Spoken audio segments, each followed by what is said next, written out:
Midterm review.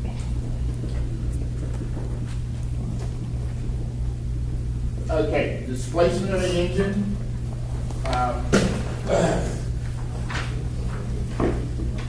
He actually had this one wrong. Yeah. Volume of the cylinder at the bottom dead center. BDC, of course, it's bottom dead center, times the number of cylinders.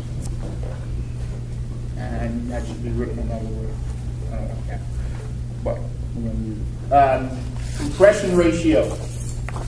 Volume of the cylinder at bottom dead center versus the volume of the cylinder at top dead center.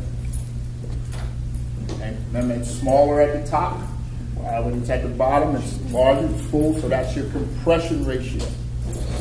Okay. And remember, gasoline engines are normally minimum 8 to 1. They can go pretty high. I used to run a 14 and a half to 1. Yeah, pretty often. Diesel engines, again, we start with a high compression ratio at a minimum of 22 to 1, and they go higher, go up to about 28, 29 to 1. Okay. Firing order. Firing order as the power strokes, the order in which the cylinders are fired in the engine, not how they're placed in the engine. Okay? That's how we fire the cylinders in the engine to keep the balance. Okay? It's all about balance. If you don't fire them correctly, it runs stupid. Yeah.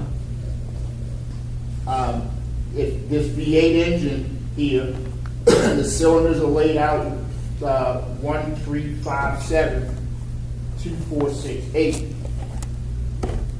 So if you fired them that way, the left side of the engine would fire, and then the right side would fire. So the engine would actually run, it would be over here, and then it would do this.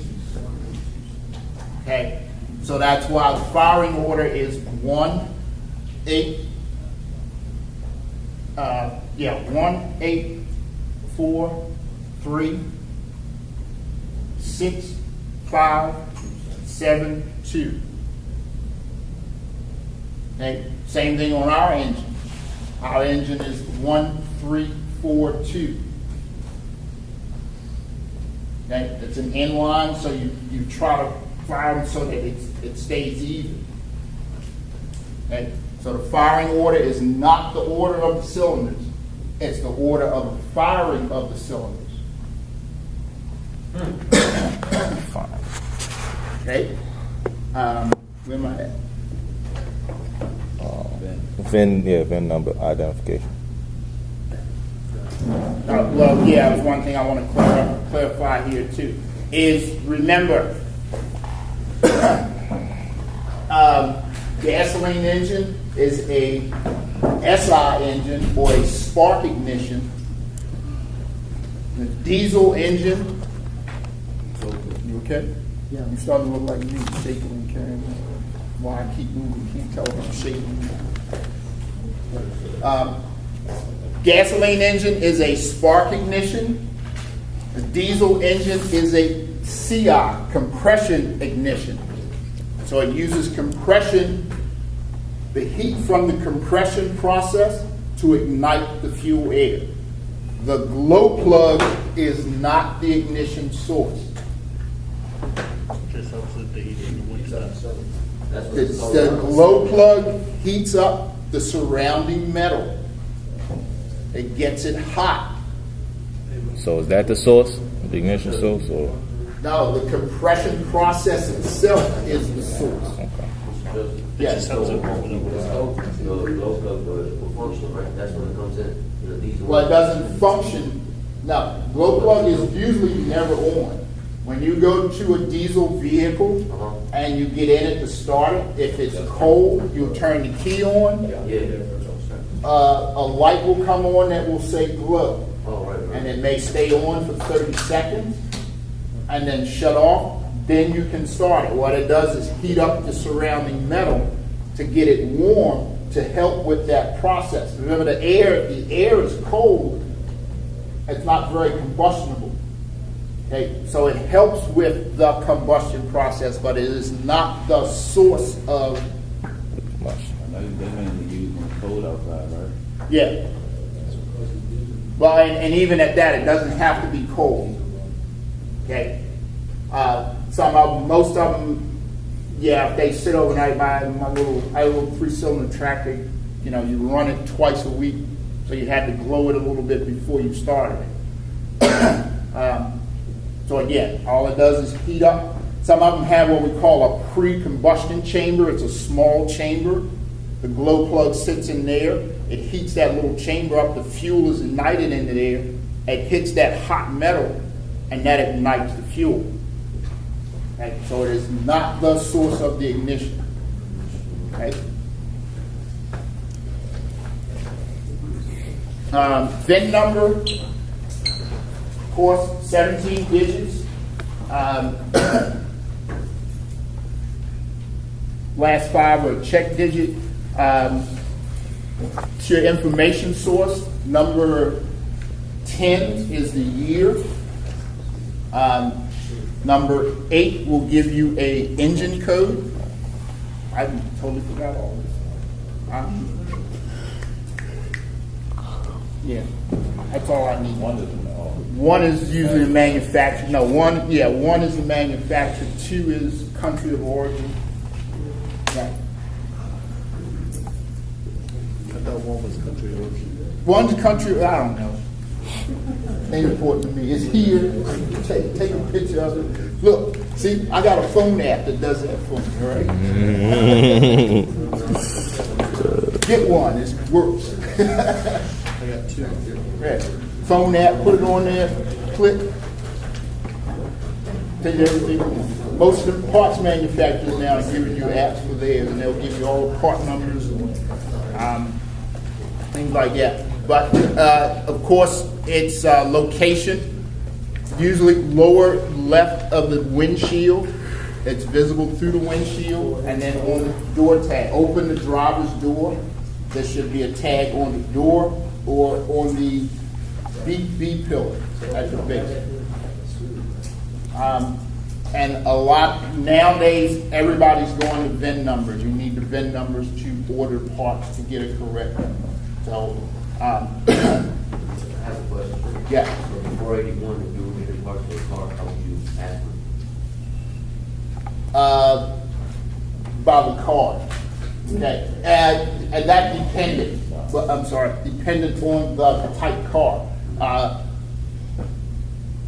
I'll give them credit. The Germans have always used the VIN number. The number that's on the car is actually for the consumer. A 328 BMW is actually insignificant as far as ordering parts. You need the VIN number, you need the E-codes, you know, the E36. Volkswagen and Mercedes-Benz, you always had to have the chassis number. The chassis number designated birth date and what was available on that car. From this point to that point, the chassis numbers changed by 1 digit and something changed on the car, so it was a different car. So again, Mercedes uses their classes, their CES. Those are classes, but they're still designated by a different chassis number. So the chassis number and then the middle part of the VIN were important for ordering parts then. Still are. But the American manufacturers have picked up VIN numbers important now because we don't build cars on cycles anymore. We change it up whenever we feel like. Okay, diagnosing. Okay, vacuum gauge. Put the vacuum gauge on. We look at the needle. How does the needle sweep? We have a rapid sweep of the needle on the vacuum gauge. Weak valve springs. Late timing. If we have a slow sweep where the vacuum falls off and then it rises up, it falls off, we have a clogged or plugged exhaust system. Because what's happening, the exhaust is building up. We're putting the exhaust out, it has nowhere for it to go. So it plugs up and then finally it escapes out. Level goes down, we lose the vacuum. Then the vacuum has to build back up. So you have a plug exhaust system if you have a rise, fall. Rapid sweep, valve springs. The springs aren't holding, the valves are staying open. Late timing will do the same thing. It won't be as rapid, but what you'll get is a change in the gauge. The gauge will sweep very slowly. So they're timing issues. Good diagnostics. Power balance test. Power balance looks at the contribution of each cylinder. We do what we call cancel out the cylinder. We take it out the loop. We look at engine RPM. A cylinder that's contributing, if the car is idling and it's idling at 800 RPMs, if you cancel out a cylinder, the RPM should drop about 200 RPM.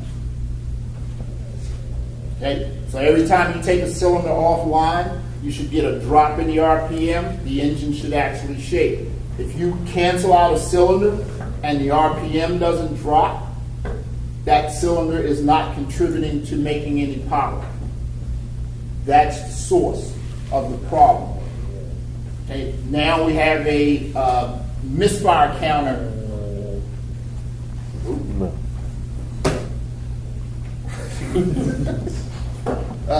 We have a misfire counter in the computer. The computer looks at engine RPM, looks at engine load.